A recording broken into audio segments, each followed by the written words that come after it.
Who will be the next president of the United States? After an historic election, the results are still too close to call. The latest as millions of votes are still being counted. People here in Lexington are keeping a close eye on the results of the presidential race. We have reaction from folks waiting for that final call. More results are coming in, and we're getting a clearer picture on who may ultimately hold the balance of power in Washington. I'm Deborah Alfrone in Washington, D.C., where we're keeping a close eye on the House and the Senate.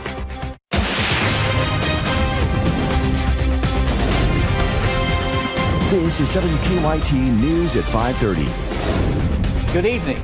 Who will be the next president of the United States?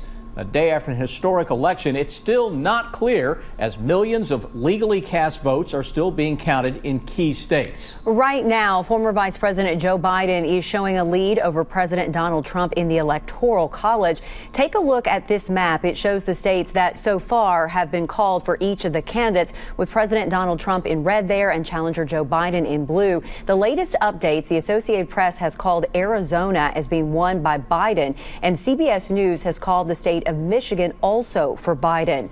The margins were exceedingly tight in states across the country, and right now it is still too close to call. Camille Bernal has the latest on the race to the White House. She kicks off our Campaign 2020 coverage. It's all come down to the battleground states, and Americans still wait for results in this historic election. Every legal ballot will be counted in Georgia. What's been happening here on the ground in Michigan, all throughout the state, are bipartisan groups of election workers tabulating those ballots effectively, methodically, and securely. All eyes on one number: 270 electoral votes needed to claim the presidency. Millions of legally cast mail-in votes are still being counted in several key states that are too close to call, including Pennsylvania. Pennsylvania will have a fair election, and that election will be free of outside influences. Early Wednesday morning, President Trump prematurely claiming victory while making a baseless allegation of fraud. This is a fraud on the American public. This is an embarrassment to our country. We were getting ready to win this election. Frankly, we did win this election. Meanwhile, Biden is urging patience as each vote is counted. As I've said all along, it's not my place or Donald Trump's place to declare who's won this election. That's the decision of the American people. Keep the faith, guys. We're going to win this. In Wilmington, Delaware, I'm Camila Bernal reporting. All of us here at WKYT, along with people around the world, keeping a very close eye on the presidential race. And people we talked to today say they understand the delay in results, saying it's important that votes are counted correctly. WKYT's Olivia Russell has more now from Fayette County. The results are razor thin. I knew it was going to be a long haul, and I'm not one of those people who hangs on every word, so I'll wait for the outcome. From the barber shop to UK's campus, people around Lexington are tuned into their TVs and social media, anxiously waiting for the results of the presidential election. Me and my sister and my mom have been talking about it pretty much all day. I was actually in my dorm watching CNN before I came out here. It's an election unlike any we've seen before. Very abnormal year with the mail-in voting and the early voting. I felt like this was coming at this point. Some people voting in their first presidential election are feeling the importance. The presidential is definitely more stressful than my local government was. Even though it's taking a while to count all of the votes, some people we talked to say that could be a good thing. Getting more people involved in the electoral process, I think, is a positive thing. And if we have to wait a couple of days, that's fine.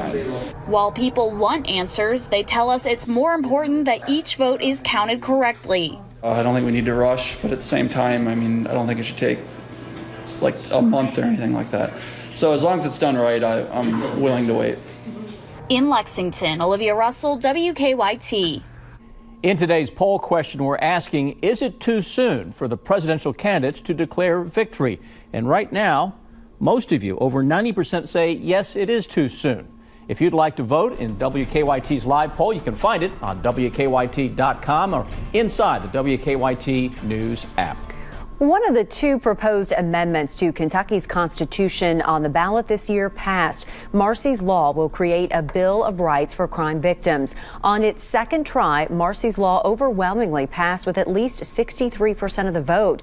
The law is named after Marsalee Nicholas, a California woman who was killed by her ex-boyfriend in 1983. A week after her murder, Nicholas's parents ran into her accused killer in the grocery store, having no idea he'd been released on bail. Marsy's Law amends Kentucky's Constitution. It gives crime victims the same constitutionally protected rights as the accused and convicted. These young kids, once you pull that gun out and shoot that bullet, you can't pull it back. And once they lock you up, I feel like the people that you have harmed need to be notified. If you're getting out, if they move you from one facility to another, you should be notified. Opponents of Marsy's Law argued it goes against the premise of innocent until proven guilty by automatically labeling someone a crime victim. Let's take a look at where the races stand for seats on the Lexington-Fayette Urban County Council. In District 3, Hannah Lee Grease has a lead over Jessica Moeller. 4 percentage points separate the two. In District 5, the race is coming down to the wire, extremely tight. Liz Sheehan has a 16-vote lead over Bill Farmer Jr. He's the incumbent. A different story in District 8, incumbent Fred Brown has a 6-point lead over Christian Motley. And finally, District 9, Whitney Baxter has a 12-point lead over former council member Willie Fogel.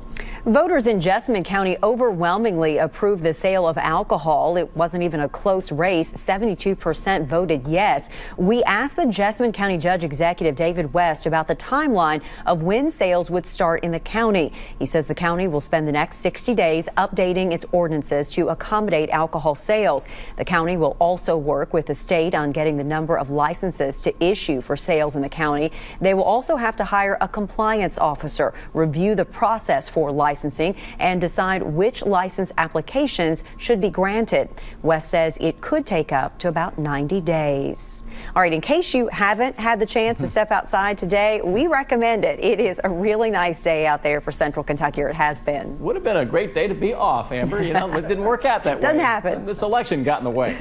It's just one of several fantastic fall days on the radar, and Chris Bailey has the pleasure of telling us all this good news. Right, Chris? Listen, if you missed out on today, guys, you got tomorrow, you got Friday too. I'm just saying, you know, it's not limited to taking on a Wednesday off from work on a beautiful day. Here we are downtown Lexington, campus of Morehead State University. Both of those skies looking absolutely fantastic. We were 65 to 70 during the peak of the afternoon. By the end of the week, I think we're going to be 70 to 75. Including the upcoming weekend. Listen, if you're not making plans outside this weekend, go ahead, make some plans, because it's going to be about as good as you're ever going to get here in November. This evening, we'll drop it into the 50s to the upper 40s by the time 11 o'clock rolls around. Overall, though, there's nothing cold about the forecast for the next several nights, really through the middle of next week. But we are going to have that seasonal chill after the sunset. Cloud cover. Hey, I get a little cloud cover to talk about tomorrow. See this big area of high pressure? Right on top of the beaches of North Carolina. Who can blame it for heading to the beaches? That high, though, is going to sit there, and it is going to pump up that southwesterly flow across the Ohio Valley, across Kentucky, really much of the eastern half of the country, guys. Going to see temperatures going well above normal. Then it starts to change a little bit, and I'll show you when those changes arrive here in 10 minutes. Chris, thank you. A gruesome discovery in western Kentucky. Police say they found a couple dead inside their home, and now their grandson is accused of killing them. Our county-by-county coverage at 5:30 begins in Warren County. Joshua Wright is charged with 2 counts of murder. Police say they went to the home last night to check on the couple. Their truck was missing. Police later found Wright with that truck. He's been being held in the Warren County Regional Jail. Wright is also charged with robbery. In Breckinridge County, James Richard Jr. has been arrested on charges related to child sexual abuse material. This was part of an undercover investigation. Kentucky State Police say Richard shared images of child sexual exploitation online. He is currently charged with 1 count of distribution of matter portraying a minor in a sexual performance and 3 counts of possession of matter portraying a minor in a sexual performance. In Bourbon County, a new manufacturing facility will make PPE and bring 192 jobs to Paris. The newly formed U.S. Medical Glove Company plans to start operation in the first half of 2021. They'll produce billions of latex gloves in the automated facility. The company plans to hire 45 high-level computer techs with more positions to follow. You know, like we said earlier, the outcome of the presidential election is still too close to call at this moment, and so is the balance of power in Congress. On the Senate side, Democrats need to flip 3 to 4 seats to retake control. Meanwhile, though, in the House, party leaders from both sides of the aisle are taking somewhat of a victory lap. Deborah Alfarone is on Capitol Hill with a look at where things stand. The ballots continue to be counted across several key states, with neither party coming away with the majority in the U.S. Senate so far. We're awaiting the judgment of the American people. The Senate's top Republican, Mitch McConnell, held on to his Senate seat, as did South Carolina's Lindsey Graham. We did it! While this election may be over, we have to work together. In Maine, Democratic challenger Sarah Gideon conceded to moderate Republican Susan Collins. To the people of Maine, thank you. Former Auburn University football coach, Republican Tommy Tuberville, is projected to flip Alabama's Senate seat after defeating incumbent Democrat Doug Jones. Former Colorado Governor John Hickenlooper, a Democrat, will unseat Republican Cory Gardner. Let's get to work, Arizona. Democrats are also keeping a watchful eye on Arizona's race, where Democrat Mark Kelly leads GOP incumbent Martha McSally. The Democrats came up short in their push to flip GOP Senate seats in Iowa, Montana, and Texas. Losing Democratic challengers combined outspent their Republican opponents by at least $120 million. Money doesn't vote, people do. The polling was off. On the House side, Republican leaders are in a celebratory mood after flipping several more seats than the Democrats have so far. I'm very confident we continue to grow our majority. There's more to come. CBS News has yet to call the House of Representatives for either party, but Speaker Nancy Pelosi has already claimed victory. Deborah Alfarone, CBS News, Capitol Hill. And New Mexico is expected to make state history as it is projected to send its first all-female delegation to Congress. The state has 3 representatives. 2 of the projected winners are Democrats and 1 is a Republican. I'm Bill Bryant. Republicans had a huge night in Kentucky. We'll talk about their dominance in Frankfort going forward. And there are some rumblings about races to come ahead. Kentucky continues to hold true to 2 election patterns. The Commonwealth continues to trend Republican. And the urban-rural divide is deeper than ever. Bill Bryant dives into the numbers in today's Bottom Line. Good evening. Yesterday's elections results prove 2 things about Kentucky. It continues to trend more Republican, and there is a deeper than ever urban-rural divide. In both the presidential and U.S. Senate races, Kentucky was a sea of red, with the exception of Louisville and Lexington, where the Democrats were dominant at the polls. Joe Biden lost 118 of Kentucky's 120 counties, just as Hillary Clinton did 4 years ago. But Biden won Louisville by more than 70,000 votes, and Biden outpolled President Trump in Lexington by about 28,000 votes. The Kentucky legislature will be even more overwhelmingly Republican when it meets in January. The GOP expanded its supermajority in both chambers. Republicans picked up 13 seats in the House. There will now be 75 Republican House members out of 100 in the next General Assembly. And in another low watermark for Democrats, the Senate will be comprised of 30 Republicans and just 8 Democrats. Senate Majority Leader Damon Thayer, who won easy re-election, has made it clear his party has an agenda for the 2021 session, which includes paring back the emergency powers of Governor Andy Beshear, as well as future governors, and lawmakers will decide on the budget for the next year. They also will likely take up redistricting, since the new census numbers will be completed by then. With this race done, speculation is picking up fast about about the future. Republicans will start looking at the 2023 races. Many believe that Agriculture Commissioner Ryan Quarles has his eye now on the governor's race. Congressman James Comer, a former ag commissioner himself, also told me recently on Kentucky Newsmakers that he's doing important work in Washington, but his heart is in Kentucky, and he will strongly consider the next governor's race as well. So the political ads are gone for now. You'll be seeing more messages about holiday sales, new cars, and other things, but be mindful of those political signs that are up out there on those lawns. Most localities have ordinances saying they need to come down soon. Bill Bryant, WKYT. Now, your hour-by-hour forecast with Chief Meteorologist Chris Bailey. Beautiful skies today. Tomorrow we may see a little cloud cover. We're going to keep the mild temperatures, though, into the low and mid 60s as of right now. Check out 4 different sky cams from the Lexington, Georgetown areas all the way into the mountains of eastern Kentucky. Moorhead and hello Pikeville. Everybody 60 to 65. Those numbers are going to drop, though. We're post-sunset. You got dry air in place, and we'll see those temperatures sliding into the 50s over the next hour and change. But boy, this was awfully sweet today. We're going to be into awesome range again tomorrow. Just a little bit of cloud cover. You'll notice those clouds tomorrow, and then we're right back toward the blue skies and 70 to 75 by the weekend. Going to be absolutely phenomenal. I know a lot of folks are saying record highs. Well, records still are in the 80s for this time of year, so it can be pretty toasty deep into November. Here you go with that high pressure anchoring itself off the eastern seaboard. Cloud cover in the plain states going to roll our way. Look at the big dip in the jet stream across the west. That is going to lead to a blizzard in the upper, the Rocky Mountains, the northern Rockies. Around here, we're kind of trapped in this mild pattern. Nobody's going to complain about being trapped in a mild pattern. Okay, a few of you will that want it just cold and snow 24/7 every day of the year. To the southeast of Florida, or somewhere between Florida and Cuba in that general vicinity, we're going to have a tropical storm by the weekend. That is going to be, it's called Eta. We're deep into the Greek alphabet now. This was a Category 4 hurricane that moved inland into Central America. By late tomorrow, it's going to emerge back in the coast, and then it's or off the coast, I should say, and then it's going to wrap its way toward Cuba, somewhere around southern Florida, and then getting into the Gulf of Mexico.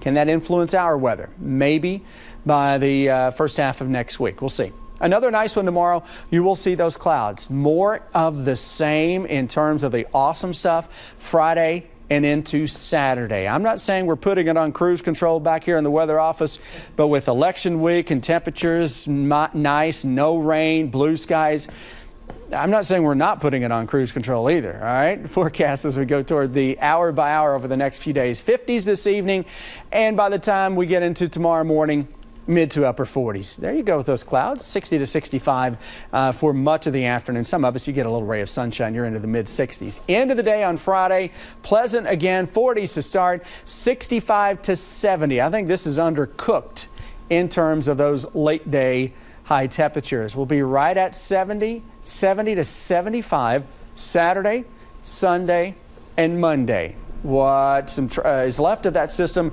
down in the Gulf of Mexico, it still may be a formidable storm, may throw a little juice our way interacting with the cold front into the first half of next week. That will be my next chance, guys, to take it off cruise control, but I got a while yet. Undercooked meaning the temperature's going to be higher. I think we're right at 70 on Friday. Yep. Okay. A Lexington restaurant owner is announcing a new addition to his restaurant. Coming up, how he hopes to use this addition to honor a late council member and build up the community. Last March, Lexington council member Jake Gibbs passed away unexpectedly at the age of 66. And now to honor his legacy, a local restaurant is building a garden in his name. WKYT's Adam Bernison talked with the owner about the new addition to his Lexington restaurant. Councilmember Jake Gibbs was loved by many in Lexington, especially by Sav, who shared his quiet and generous spirit.